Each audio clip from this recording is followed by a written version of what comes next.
আসসালামু আলাইকুম, কেমন আছেন সবাই? তো আজকে আমি কথা বলবো জাপানে আপনারা কোথায় আসবেন?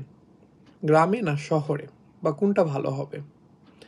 তো যেহেতু আপনি আসবেন ডিসিশন আপনার, বাট আসলে আমি গ্রামের ফ্যাসিলিটিস বা শহরের ফ্যাসিলিটিস ২ টা আমি তুলে ধরবো। যেটা ভালো লাগবে আপনি সেখানে আসবেন আশা করি। তো ১ম এ বলবো হচ্ছে গ্রামের সুবিধাগুলো।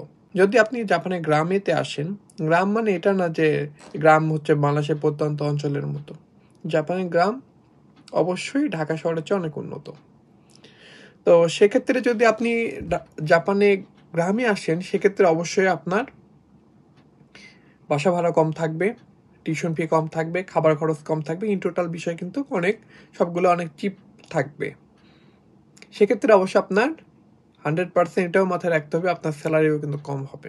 কারণ জাপানের গ্রাম সাইডে স্যালারি কিন্তু কম তুলনামূলক। তো সেক্ষেত্রে ১ম ফ্যাসিলিটি যেটা থাকবে আপনার, যেহেতু আপনার ১ম ১ বছরের টিউশন ফি বা ডরমিটরি ফি বাংলাদেশ থেকে পে করে আসতে হবে, সেটা কিন্তু অনেক কম হবে। কারণ গ্রামের স্কুলের টিউশন ফি প্রায় ৭ লাখ ৮ লাখ টাকা, বাট শহরে সেটা ১০ লাখ ১২ লাখ ১৫ লাখ এইরকম। আবার দেখা যাচ্ছে বাড়ি ভাড়াও সেম। গ্রামে হচ্ছে আমি যে সিঙ্গেল বাসা নিয়ে থাকি ২৫,০০০ টাকা ভাড়া অনলি। আর এটাই যদি আমি টোকিওতে নিই তাহলে এই বাসা ভাড়া হবে হচ্ছে আমার মিনিমাম ৬০,০০০ টাকা। তো যেহেতু বাংলাদেশ থেকে এই টাকাটা পে করে আসতে হবে, তো যদি আপনি গ্রাম সাইডে আসেন, সেক্ষেত্রে একটা বিষয় আপনার সুবিধা হবে যে আপনার বাংলাদেশ থেকে যে ১ম যে পেমেন্টটা সেটা কম টাকা লাগবে।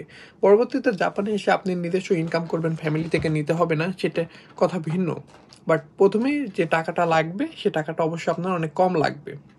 আরও বেশ কিছু সুবিধা আছে গ্রামে থাকার। যেমন আপনি শহরে থাকলে অবশ্যই আপনাকে শেয়ার রুমে থাকতে হবে, কারণ অনেক টাকা ভাড়া এটা আপনি পে করতে পারবেন না। বাট গ্রামে থাকলে আপনি সিঙ্গেল রুমে স্বাধীনতা থাকতে পারবেন। বাট অধিকাংশ গ্রাম সাইটে কিন্তু আপনি হ্যান্ড ক্যাশে জব পাবেন না। গ্রাম সাইটে গ্রামের লোকজন একটু ভয় পায় হ্যান্ড ক্যাশে আপনাকে জব দিবে বলে আমার খুব একটা মনে হয় না। বাট আগে থেকে যদি সেখানে সিনিয়র কেউ থাকে বা উনি যদি ম্যানেজ করে রাখে তাহলে হয়তো বা পাবেন। বাট শহরে এটা অ্যাভেলেবল থাকে। যেমন ওসাকাতে যদি বলেন মেনপোপারে বা হচ্ছে টোকিওতে বা এ ধরনের যেসব বড় বড় শহর আছে সবগুলোতে কিন্তু হ্যান্ড ক্যাশ অ্যাভেলেবল থাকে। আরও বেশ কিছু বিষয় এর মধ্যে হচ্ছে আপনার শহরে কিন্তু আপনার ইউনিভার্সিটি থাকে না সাধারণত, কারণ ইউনিভার্সিটি ক্যাম্পাস অনেক বড় হয়। সেক্ষেত্রে অধিকাংশ ক্যাম্পাসে আপনার গ্রামই হয়। তো আপনি নিহঙ্গ গাক্কো দেখা যাচ্ছে একটা বিল্ডিংয়ের উপর ডিপেন্ড করে।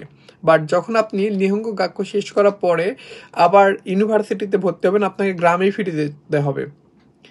আর জাপানে যদি আমি বলি ওসাকা বা টোকিওর মতো শহর আসলে এনজয় করার জন্য আপনি যাবেন, সেখানে ১ সপ্তাহ থাকবেন, এটা আসলে মানাই। বাট আপনি সেখানে একবারে চলে যাবেন এবং থাকবেন, এখানে আপনার জন্য অনেক টাফ হয়ে যাবে। কারণ আমি যদি বলি, আমি যে পার্কিংটা ভাড়া নিয়ে রাখছি সেখানে অনলি ৪,০০০ টাকা পে করতে হয়। বাট আপনি যদি ওসাকার সাথে কম্পেয়ার করেন, ওসাকাতে হচ্ছে আপনার মোটামুটি পার্কিং কস্ট হবে হচ্ছে ২০ থেকে ৩০,০০০ টাকা, যেটা আমার এই যে বাড়ি ভাড়ার সমান।